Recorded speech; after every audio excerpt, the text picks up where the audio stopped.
Hi, I'm Josie. This is my podcast now. This is Coming In Without Context. I'm the guest, and Hope and Dylan are also here. But Hope is going to leave this episode. I'm starting the conversation with Dylan. She's going to jump back in like 15, 20 minutes. Cool. See you guys. I hope. Bye. Bye, Hope. Okay. All right. Dylan, you told me that I was allowed to be jokey. So I came up with a topic that could be jokey or not, depending on which direction we take this in. And the topic is the next step in human evolution. Oh dear. Yeah. We actually started kind of talking about that in hopes. And it took everything in me not to start like saying things that I was like that I had prepared for this one. But so my first question is, what do you think the logical next step in human evolution is? So like, what is logistically the next like traits we could develop? Logistically. All right. Yeah, like realistically. This is the non-jokey part. Actually, so in high school, I took a class on biotechnology. Interesting. And part of that course was focusing on sort of this, like genetics, right? Mm-hmm. And there's the huge discussion right now. This sounds pretentious to say, but in the biotech world, there's a huge discussion of designer babies, right? Like this was a big thing. Dylan, this is exactly what we were talking about with Hope before you came into the last one. Okay. Okay, so we might be rehashing material here. You can like say what you were gonna say though.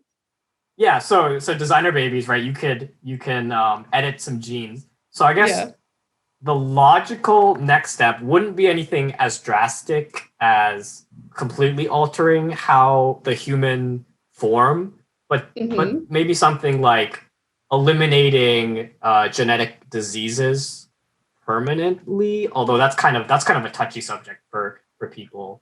But then also like you might like adjust the average height of the human race or eye color. Got it. And I'm thinking down the line. Like I think, have you seen Gattaca? I asked Hope the exact same question in the last podcast. She had not. I have. Yeah. So yeah, I know exactly what you mean. I think the sixth finger thing is and actually, speaking on that. Wait, hold on. It's been a while since I've seen Gattaca. Is there a sixth finger thing in Gattaca? Yeah, the pianist. It's not like a focus. Oh my god, you're right. For the movie, but the pianist has a sixth finger to play better. That's actually sick. That's really cool. Josie, I don't know if you've seen this, but on Reddit there was a post going around. Scientists gave participants a sixth thumb, like an extra thumb on a sixth thumb, as like along with our other 5 thumbs. Yes. No. A sixth finger, which is a thumb, going the other way. Oh my god! And after like 20 minutes of training, it was operated using like foot pedals, which is kind of clunky. Okay, right? That's not. I was gonna call BS on your thing, so I was like, scientists did not give people a sixth finger on each hand, but if it was a machine. It's a bionic. It's a bionic thumb. But they were able to like proficiently use it to hold a cup of like a coffee and stir a spoon with one hand. Wow. Like that's the level of proficiency. So like it definitely has limitations. Like it was mainly used for holding objects, right? As like a base, rather than like doing dexterous activities. But yeah, we're getting there. Yeah, that is interesting. I think that's a good thing for my next topic I want to bring up. But I'm gonna leave that for a little bit because I want to stay on like logical next steps. Sure. I have crowdsourced this topic a little bit to some of the people that I've interacted with over the last couple of days. Our friend Mary, she thinks that the next logical step in evolution is going to be something that helps us deal with the changing climate.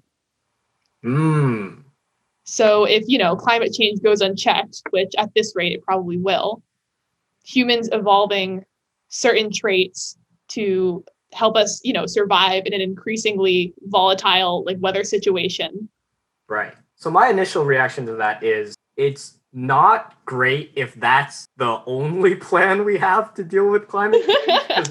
Because it kind of implies that we've already accepted our fate, right? Like we're just not going to do anything about fixing the climate. We're just going to focus on our survival instead. So like that's not great. But if it's just a backup plan, that's interesting.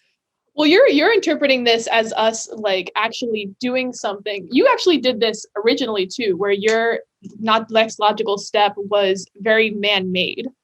True. Which is an interesting perspective because this entire time I've been thinking like more along the lines of billions of years from now, like natural evolution, what would happen. But I kind of like where you're taking it, where it's like, okay, the next logical step in human evolution is going to be artificial. Right. Speaking more to the natural evolution, I mean, humans are constantly developing. I think I watched a video from a sciencey YouTube channel, and they were talking about how a lot of like the functions we have in our body, like certain smaller organs and certain traits we have, are completely useless, right? Yeah, like our tailbone. Yeah, and or like wisdom teeth, right? Yeah. But actually, this was really interesting. So speaking of like millions or billions of years in the future, assuming climate change happens and like the ice caps melt, sea levels rise. Ooh, I like where you're going with this. I keep thinking back to this book. It's a book series, young adult book series. I haven't read books since I was a young adult. It's called Pendragon. Are you not still a young adult? I am. I mean, when does adult start? I guess I don't know. Anyway. Maybe 21. Okay, so then in that case, yeah, young adult, sure. Anyway, so the one, I don't know why I only remember this book in the series, but it was set in a world where human civilization had to move to floating cities because the sea level had completely submerged everything. Got it. Like there were no more land masses. So the cities, like these are fully developed cities on like floating pontoons. Yeah, like rafts basically. Yeah, and a huge industry had formed where people, scuba divers, would go down into the seafloor and collect resources, right? Oh, like artifacts from the drowned cities and everything? Yeah, but also even for agriculture. If you don't have land anymore, you can't do farming. Yeah. Right? I mean, sure you could have like dirt and stuff on the rafts, but the land ratio to like population density is not going to line up. So you can't waste that space. Right. Yeah. So you'd probably have to rely on like kelp farming or some kind of sea vegetation. Mm-hmm. And I think where you wanted me to go with this, also developing gills, right? Yep. being able to breathe underwater. I'm not sure if it's feasible, but yeah, definitely humans would look completely different if we had to adapt to sea life. Yeah. I don't think anything is infeasible given enough time. Because like everything on life developed from aquatic creatures, right? Mm-hmm. Did I say everything on life? Everything on Earth. So the idea that in theory we could go back to that, I don't think it's completely out of this world. Again, just give it enough time. But wouldn't that be de-evolution then? Not necessarily. If we go back to traits that we once had, is that de-evolution? Because we're not evolving back into the creatures we were. We're developing those traits again because they are now advantageous. Yeah, you're right. Yeah. Like we're not turning back into fish or whatever, right? Yeah. We're still presumably retaining our quote unquote intelligence and other features like opposable thumbs, maybe. Hopefully. What if we evolved away from opposable thumbs? Wouldn't we develop like webbing between our appendages? Oh, we could. Yeah. Like if you think about like the fish man or like those aquatic humanoids that are in sci-fi. Yeah. And aren't there like certain cultures or even just like small like fishing towns where certain people can hold their like breath for longer because of like I don't know, clamming or something? Where it's just because absolutely. Yeah, they've been able to like pass that on because by being able to hold their breath longer, they've been able to find more food and like pass that on. Mm-hmm. So it's maybe your thing isn't as far away as we think. Gills are a little bit more than that, but you know. I'm sure there's like a few communities that have that like evolutionary development. I'm thinking of like in the Philippines where, well, not obviously not just in the Philippines, but specifically in the Philippines, you know, those societies have that trait you're talking about. But also like you've heard of free diving, right? Yeah, like that's definitely related to that, where we're almost forcing ourselves to evolve those traits in order to like for recreation and competition. But that's different than evolution, because like a person training to hold their breath for longer, they're not going to pass that on to their kids because it's not something they were born with. It's something that they are learning to develop. Of course, someone who's better at it likely has like, you know, the genetic ability to hold their breath for longer, like higher lung capacity or something like that. But that's not something you can train. Like it just has to be someone who is born with bigger lungs and happens to pass that on. Yeah, no, but that I think that's like more of a hand in hand thing, right? Like you were saying, part of it is definitely the natural what you're born with genetics, right, and ability. But then the other half, I think there is certainly, I guess, potential, like room for how much you train yourself to achieve that level. And I think like you kind of prefaced this darker side, right? There's the more serious stuff of like eugenics, where you kind of target certain things and you eliminate the individuals who don't have the results. To bring it back to Gattaca, they didn't, like, the main character, he had like a heart disease and that kind of thing. Like eugenics in theory would eliminate the reproduction of people that are like genetically predisposed for those kinds of diseases. To transition to another possible future that I also crowdsourced, my coworker Iris, I asked her this question. She had a really interesting answer where she thinks that humans are going to develop into several different species because we're going to colonize other planets, and the environments of those planets are going to sort of create the need for, not the need, but like they're going to help humans develop differing traits to the extent that we become different species on these different planets. Absolutely. Yeah, I thought that was really interesting in a direction I didn't expect this to take.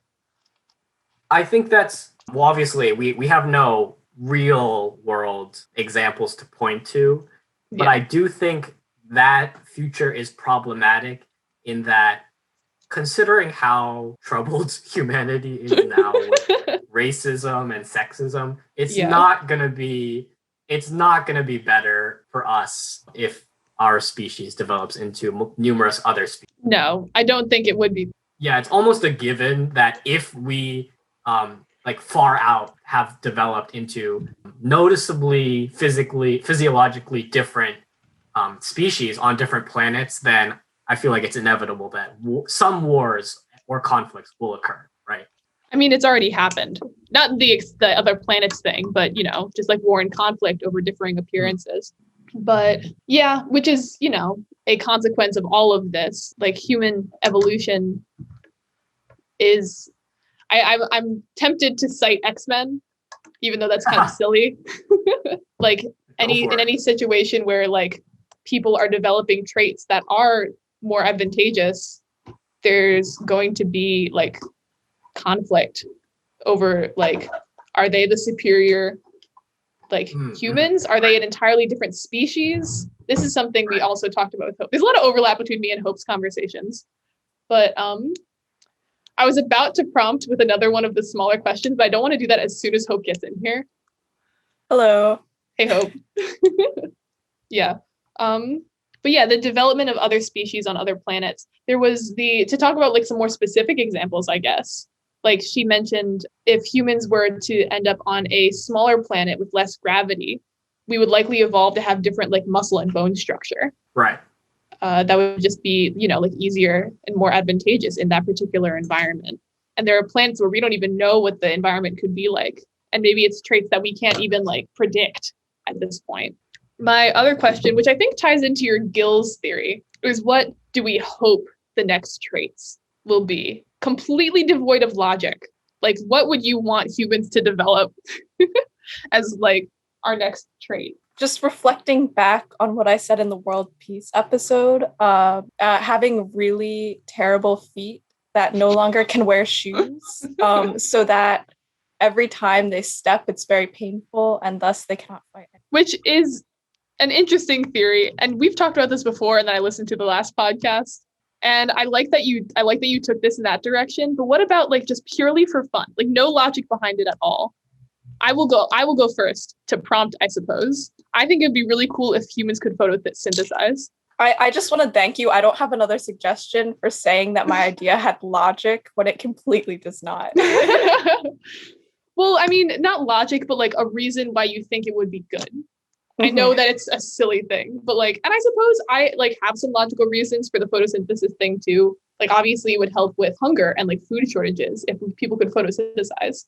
It would also be really sick if everybody was green, which is likely what would happen if we could photosynthesize. And I just think in general, it would be pretty cool. I feel like the problem with that is that considering how our civilization and culture has developed, if we had that, someone would try and monopolize the sun somehow. Like we'd have to pay for sun. But I think there's only one correct answer, and I mean that jokingly, to your question, Josie, and that is, of course, wings.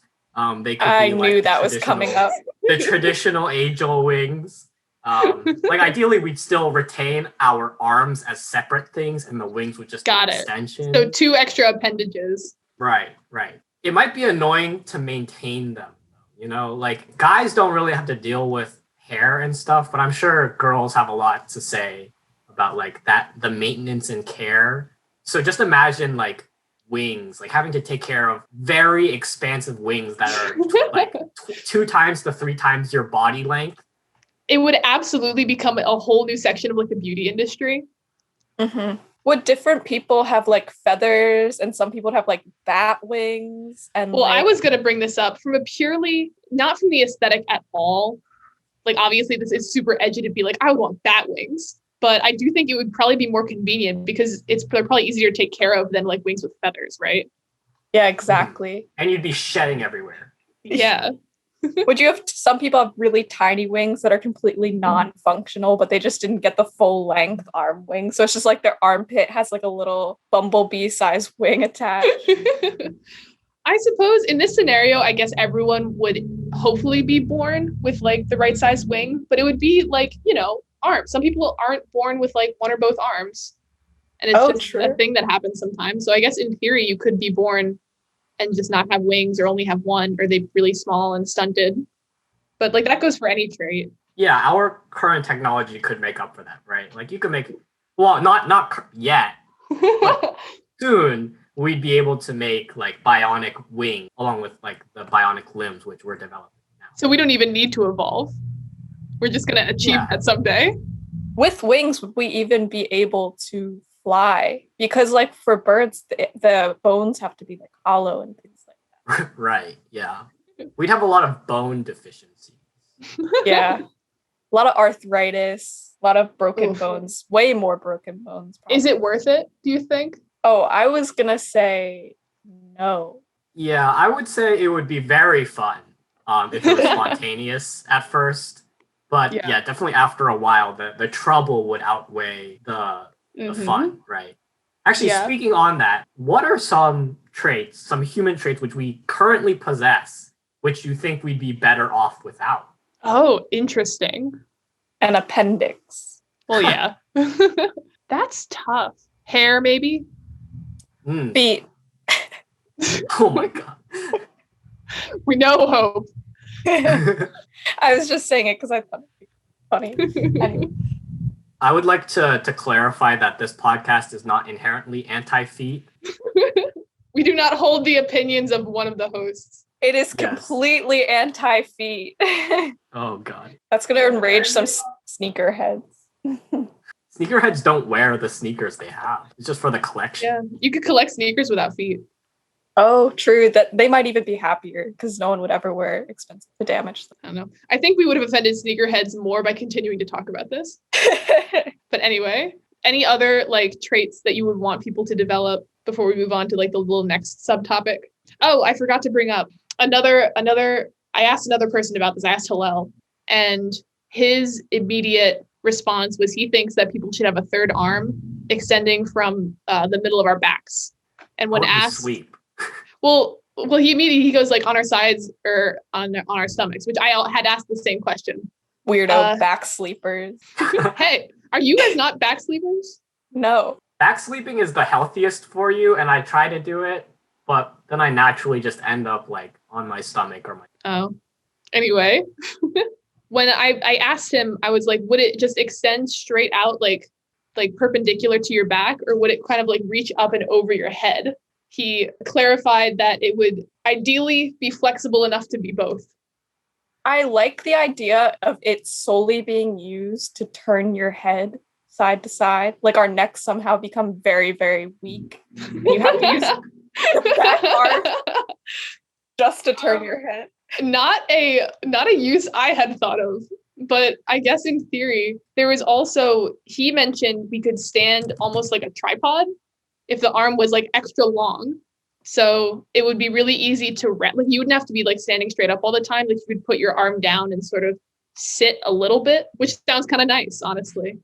Okay, this is kind of a tangent, but my biology teacher in high school said that the reason why ants were able to lift so much more weight than a human could, or like percentage of like body to like the weight, is because that they're like tripedal. Like their legs, they have 6 legs, and it's because one, like they're each in 2 sets of 3. That's stronger than 2, which I mean would make sense for cameras and stuff.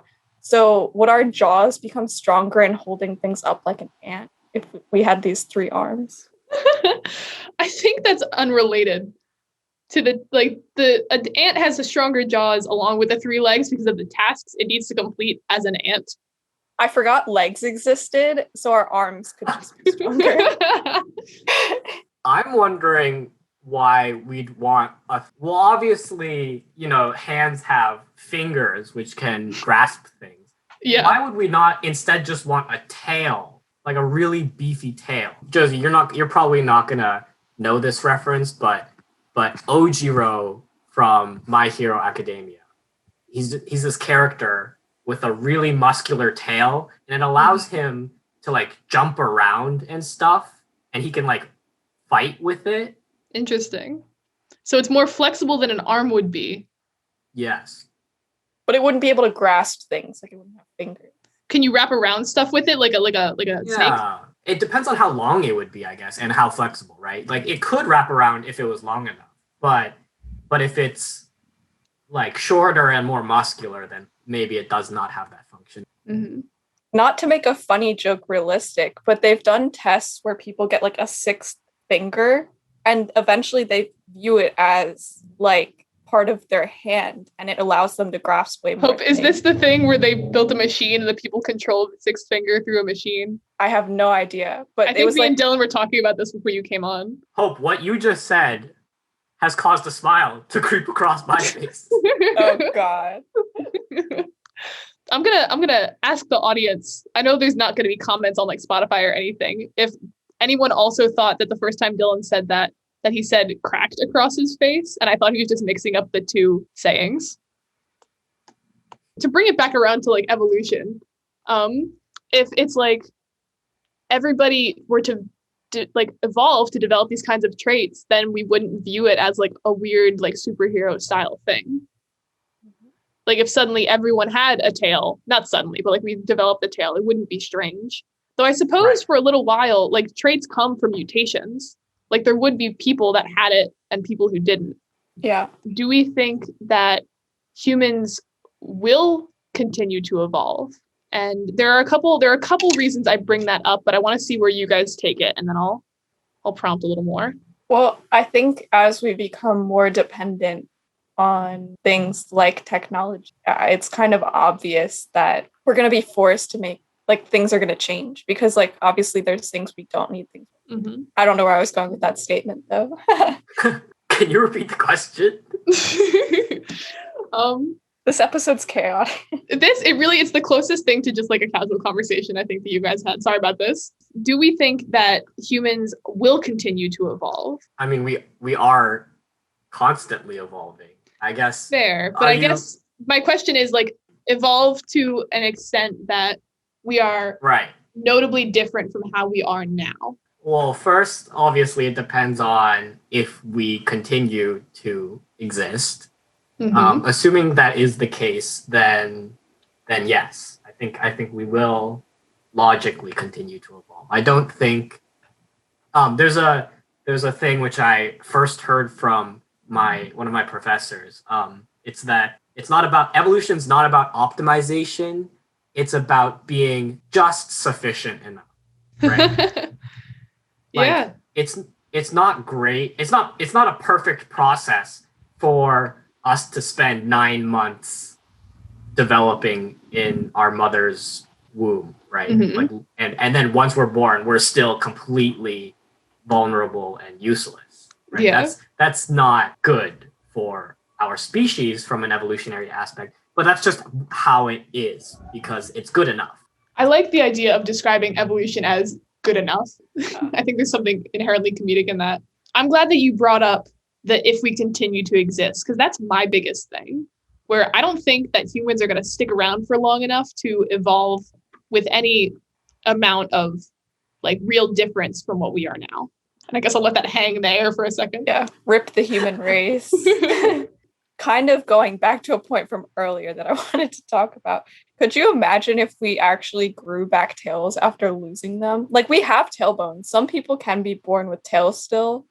That hope, we just keep going back to conversations me and Dylan were having before you got here, because we were talking about gills and how, like, you know, all life on Earth evolved from like aquatic life and whether or not it would be feasible to like redevelop those gills. I think that's a really similar thing where it just, if it became advantageous again and someone, you know, who was born with a tail was able to pass on that trait, I think absolutely. Yeah, because we were just talking about how tails were one of the things we want to grow back. And tails were something that evolutionarily we got rid of. And I mean, there are stories of kids being born with tails because we do still have tailbones and all that. Yeah. So like, I wonder if that's actually a feasible thing that could happen, but our bodies have decided like, no, we don't want this. Yeah. It's funny trying to think of like, in the context of like, oh, here are the evolutionary traits that we would want. There are some that aren't feasible. Like my photosynthesis thing, I don't think that's feasible. But like gills and a tail is technically stuff that not humans as a species, like we evolved into like, you know, the human species after like ridding ourselves of those traits. But our ancestors did have at one point. It's not completely out of the question to develop those things. Wings, I'm not sure. I think certainly not. If they were bat wings, you know, I feel like bird wings might not happen. They might not be in the picture for us.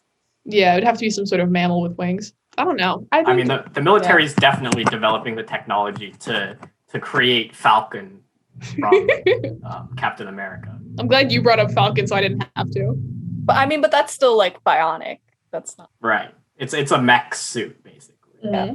Actually, speaking of on that, this might also be rehashing previous conversation, but if we continue technology developing as it is currently, will we, like going back to your question of if we will continue to evolve, like will we continue to evolve? Like if we created the technology to fill in the gaps and our creation of that technology is faster, much faster than evolution can like keep up with, right?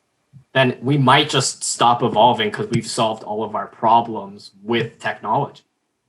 I don't know about solving all of our problems, but being unable to reconcile with all the changes that are being happening around us in time to evolve around them. Like you were talking that in a previous episode that technology has been growing exponentially. Well, evolution doesn't happen exponentially. So all these things are happening around us and we can't really like fully adapt to them as they're happening because they're just going to keep happening faster and faster and we are just going to develop slower. Yeah, I don't think that technology and it's the way that technology helps us like deal with issues. I don't think that's going to prevent us from evolving because, yeah, I really don't think that technology will prevent us from evolving just because there's like, you know, technology will help us solve problems, but it's not going to. Oh, I remember my point. I think the only way that we really truly stop evolving is if we have a Gattaca-style future, to really bring this back around to both the beginning of this episode and the last one, where all like genetics and all like, you know, physical like attributes of a person are determined, you know, artificially. And in theory, like a sort of artificial evolution can happen because we can decide that certain traits are more advantageous and sort of change how, you know, the human race gets born. But without that, and I don't think that's a good future. I don't think that we should do that, to clarify. But even if we continue to rely more and more heavily on technology, we're still, you know, there's still mutations, and there's still going to be mutations that are more advantageous. Because as Dylan said, evolution is just sort of good enough, and there is always going to be something that is slightly better. Yeah. I mean, I think in like genetic engineering and things like that, it lacks creativity and spontaneity. Like most of the genetic engineering we're going to do are going to be like, oh, make our kids smarter, make our kids more muscular, make our kids more athletic. And you're going to lose a lot of really creative things that evolution just kind of does by accident. And a lot of people have said things like, a lot of things we classify as disorders might not even be disorders. I think autism is cited the most in that.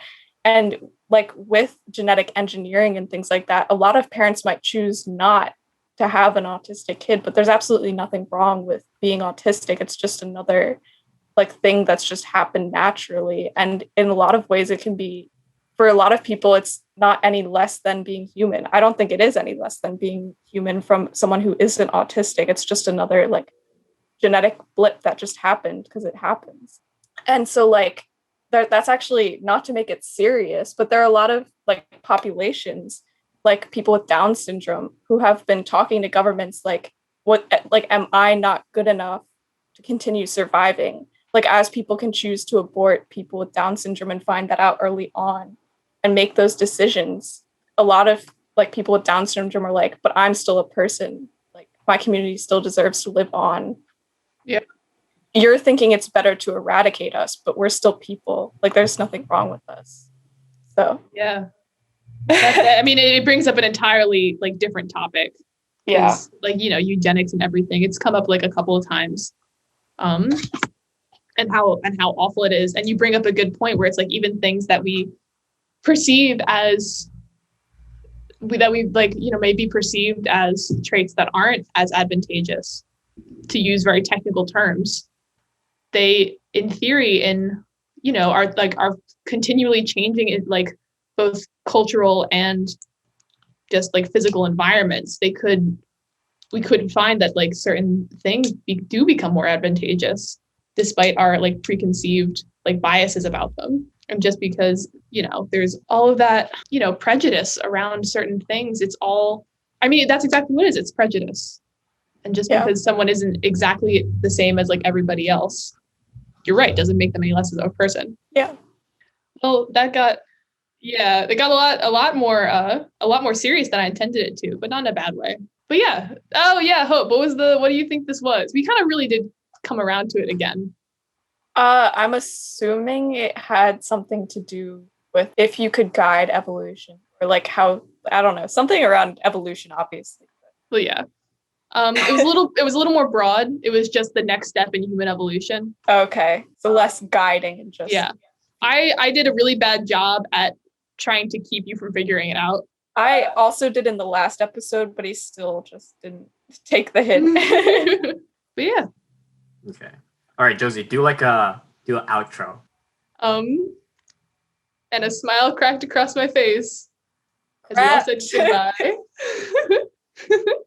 Thank you for hosting this episode, Josie. Where can people find you? Oh, I don't have any sort of social media. That's something that people should look for. No, I said where can people find you? Like, could you provide your home address or? I think you should provide yours first, as the host. Well, anyways, that's all the time we have for this week. Thank you again for coming. Mm-hmm. Any last words, Hope? Absolutely not. All right, we'll see you guys next time.